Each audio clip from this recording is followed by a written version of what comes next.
আসসালামু আলাইকুম আরহামতুল্লাহ।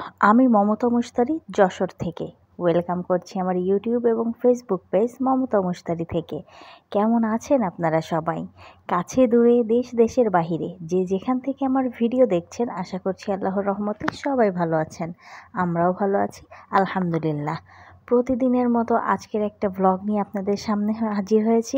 আজকেও বৃহস্পতিবার মানেই বাচ্চাদের কাছে রাজ্যের ছুটি, ছাড়া হাত পা একেবারে হেলে দুলে দিনটা পার করে বৃহস্পতিবার স্কুল থেকে আসার পর থেকে একেবারে শুক্রবার বিকাল পর্যন্ত ওরা যে কি আনন্দ মস্তিতে থাকে। যাই হোক, ওদের এবারের বৃহস্পতিবারটা আরেকটু স্পেশাল করার জন্য ওদেরকে নিয়ে গিয়েছিলাম সন্ধ্যাবেলায় একটু ঘুরতে। এই যে ঘুরতে বলতে, আমাদের যশোরের সিটি প্লাজা আছে। সিটি প্লাজাটা মূলত একটা শপিং কমপ্লেক্স। ওর রুফটপে বাচ্চাদের খেলনাপাতির জন্য ভীষণ সুন্দর একটা জায়গা আছে। এটা কর্তৃপক্ষর তৈরি। এখানে ঢুকতে প্রবেশ মূল্য লাগে 50 টাকা। 50 টাকা জন প্রতিটা বাচ্চার জন্য। আর বাচ্চার সাথে বাচ্চার বাবা মায়েরা ফ্রি। কর্তৃপক্ষ জানে বাবা মায়েদের সেখানে গিয়ে কোনো কাজ নেই, যে জন্য বাবা মায়েদের জন্য ফ্রি ব্যবস্থা রেখেছে। আর যা খেলাধুলা করার সেটা তো বাচ্চারাই করবে, এই জন্য তাদের এন্ট্রি ফিটাই নিয়েছে। আর ওইখানে 2-3টা মতো রাইড আছে, যেগুলোতে চড়তে আপনার মাথা পিছু 20 টাকা করে দিতে হবে। ফ্রি রাইডের মধ্যে আছে বাচ্চাদের বিভিন্ন ধরনের ওই যে বল টল খেলার স্লিপার টিলিপার, আর এই যে লাম্পিং ঝাম্পিং না কি জানি বলে এটাকে, আমার বাচ্চারা তো বলে লম্ফঝম্প। আর বাচ্চার বাবা মায়েদের জন্য এই সাইড দিয়ে এখানে চেয়ার পাতানো আছে। এখানে অনেক গার্জিয়ান বসে আছেন, যার জন্য আমি তাদের ফটো বা ভিডিও করতে পারিনি। তো এই তো বাবা মায়েরা এখানে এসে বসে থাকে, আর এই সমস্ত উল্লুক ভাল্লুকের দলের ভিতরে ঢুকে এই যে নাচানাচি লাফালাফি করতে শুরু করেছে। আমার মেজো ছেলেটা একটু হেলদি হয়, ও গিয়ে যেই নাড়া দিয়েছে বা একবার লাফ মেরেছে, অমনি সব বাচ্চারা এক ঝাঁকাই পড়ে গেছে। আমার পুটুলি বাবা তো ভীষণ ভয় পাচ্ছিল যে এত বেশি নড়ছিল, আবার একটু একটু করে এগিয়ে যাচ্ছিল। সব বাচ্চারা এইসব বল টল খেলাধুলা ছোড়াছুড়ি বাদ দিয়ে দেখুন এর ভিতরে এসে জড়ো হয়েছে। শুধু কি একটু দাঁড়িয়ে দাঁড়িয়ে লাফাতে হবে, এদের আর কি কাজ বলুন। পুটুলি বাবাটা ভয় পাচ্ছে দেখে বড় ছেলেটা ওকে নিয়ে লাফাচ্ছে, তবুও সেখানে থাকতেই চায় না। শেষমেশ তো কান্নাই জুড়ে দিয়েছে। আমার কাছে মনে হয় বাচ্চাদেরকে একটু মাঝে মাঝে এভাবে ঘুরতে টুরতে নিয়ে গেলে ওদের মানসিক চাপ অনেকটা কমে এবং বিভিন্ন বা অনেক মজার অভিজ্ঞতার সঞ্চার হয়। পুটুলি বাবা লম্ফঝম্প থেকে নেমে কান্নাকাটি থামিয়ে এখানে এসে বসেছে। এটা একটা ভিডিও গেম টাইপ। এই গেমটাতে বসলেও আপনাকে 20 টাকা সমমূল্যের টিকিট কেটে তারপরে চালাতে হবে। ও যেহেতু বাচ্চা মানুষ, ও এটা চালাতে পারবে না, যার জন্য ওকে ওটাতে বসাইনি। আমি ওকে ডাকছিলাম, চলো তোমাকে ওই ঘোড়ার পিঠে ওঠাই। ওকে ডাকতেই দেখি বড় দুটো এসেও হাজির হয়ে গেছে। ওমা, এ কি! মেজোটা একটু হেলদি, তো যেখানেই যাই সেখানেই প্রবলেমে পড়ে। তো চলুন ওরা একটু মজা।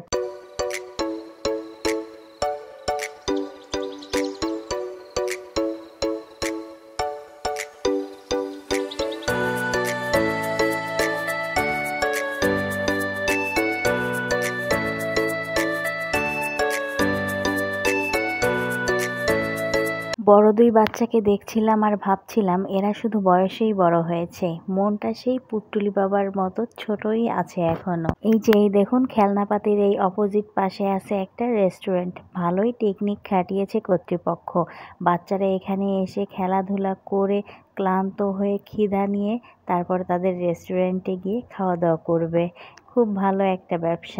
এই যে একটা রাইড, এটাতে উঠলেও আপনাকে 20 টাকা দিয়ে টিকিট কেটে উঠতে হবে। 3 বাচ্চার জন্য 60 টাকা, 2 বাচ্চা হলে 40, 1 বাচ্চা হলে 20। আমি যখন আমার বাচ্চাদেরকে এই ঘোরাঘুরি করতে নিয়ে যাই, তখন আমি একটা জিনিস খেয়াল করি, ওদের মন মানসিকতার একটা ভীষণ পরিবর্তন। আমার মনে হয় প্রত্যেকটা বাচ্চাকেই এই ছোটবেলা থেকেই একটু ঘোরাঘুরি করার অভ্যাস করানো উচিত। এই যে দেখুন এখানে ওরা যে বড় হয়ে গেছে, ওরা সেটা মানতেই রাজি নয়। 2-3 ভাই, আর এই যে একটা বাচ্চা দেখছেন, এ আমাদের পরিচিত কেউ নয়, কিন্তু ওই বড় দুইটা যা করছে ওই বাচ্চাটাও ওদেরকে অনুকরণ করে করে একই কাজ করছে। আর আমার বাচ্চারা আবার ওই বাচ্চাটার সাথে মিশে মনে হচ্ছিল ওর বয়সেই পৌঁছে গেছে। আর এদিকে সে বড় দুই ভাইয়ের সাথে মিশে ছোট ভাইটাকে আবার পাত্তা দিচ্ছে না।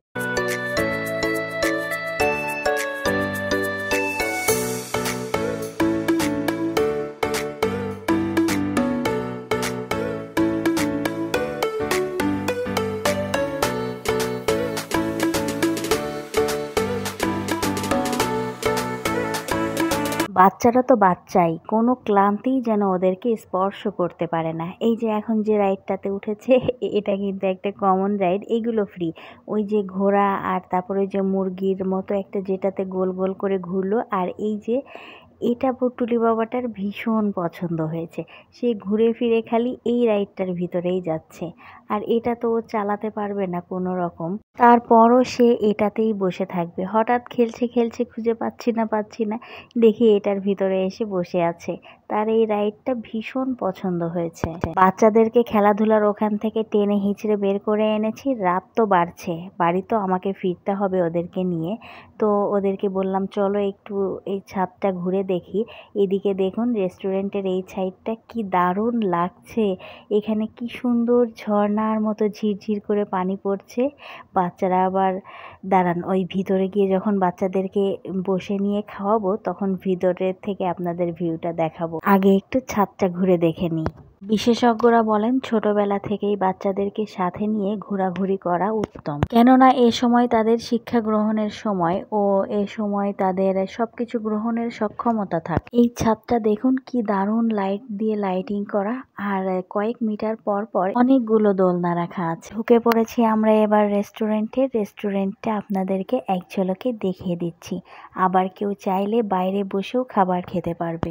বাইরে রাত বাড়ার সাথে সাথে ভিড়টাও বাড়ছে, তো অন্ধকারে বসে কি খাবো না খাবো আর কি দিবে না দিবে সেটা ভেবেই আমি ওদেরকে বললাম ভিতরে গিয়ে বসে চলো। ভেতরে গিয়ে বসে এসির বাতাসে একটু আরাম করে খাবারটা খাই। এই যে মেনু কার্ড চলে এসেছে, মেনু কার্ড দেখে বাচ্চারা তো একেবারে হতচকিত হয়ে পড়েছে, কি খাবে আর কি অর্ডার দিবে। আমার পুটুলি বাবা দেখুন, সেও কিন্তু গভীর মনোযোগ সহকারে দেখছে। তাই তোমার খেলনাগুলো একটু দেখাও। হ্যাঁ, তুমি খেলনা কিনেছ?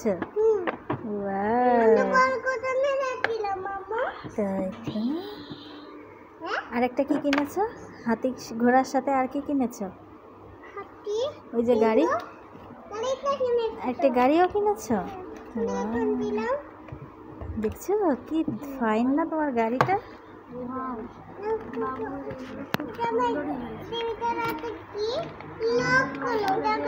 হ্যাঁ হ্যাঁ, আমরা খাবার অর্ডার দিয়ে দিয়েছি। ওনারা বলে গেলেন 20 থেকে 30 মিনিটের মতো সময় লাগবে।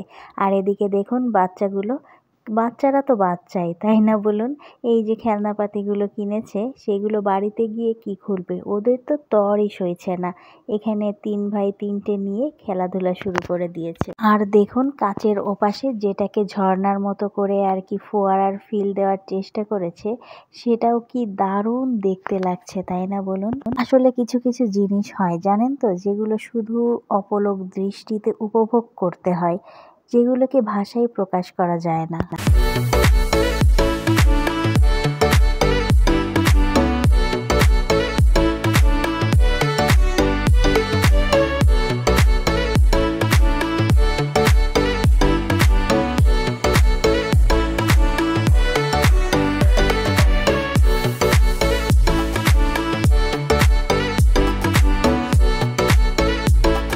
যে আমাদের খাবার চলে এসেছে, বাচ্চারা অর্ডার দিয়েছিল মেক্সিকান নাচোস। দারুণ হয়েছে কিন্তু, দেখেছেন? চলুন একটু টেস্ট করে দেখি। সত্যি দেখতে যেমন, খেতেও ঠিক তেমন। তবে পরিমাণটা না ভীষণ কম লাগছে দাম অনুযায়ী, জানেন তো? পরিমাণটা যেমনই হোক, আগে দর্শনধারী পরে গুণবিচারী। দেখতে সুন্দর, খেতে সুন্দর, ব্যাস আর কি চাই। নাচোস খাওয়া শেষ হতে না হতে আমাদের সেকেন্ড মেনুটা চলে আসলো, বিফ তেহারি।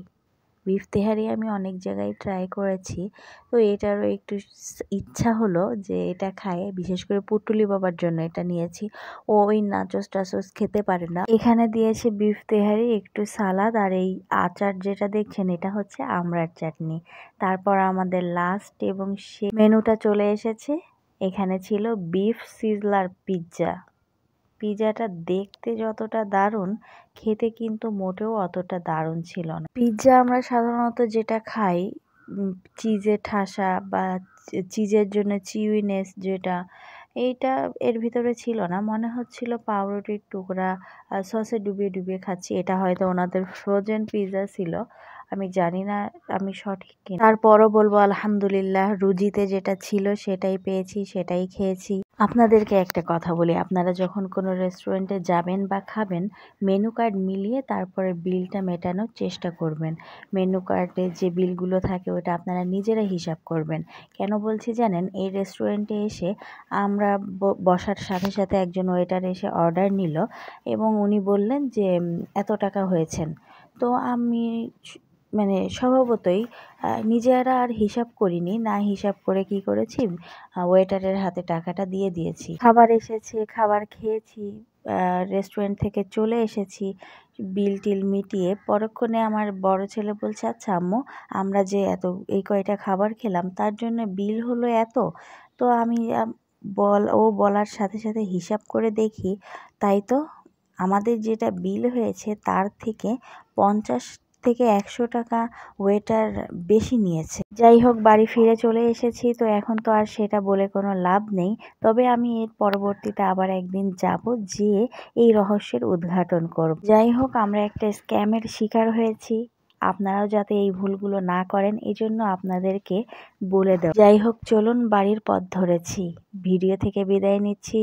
প্রত্যেকের সুস্বাস্থ্য কামনা করছি। প্রত্যেকে ভালো থাকবেন, সাবধানে থাকবেন, সতর্ক থাকবেন, আমাদের জন্য দোয়া করবেন। আল্লাহ হাফেজ। আসসালামু আলাইকুম।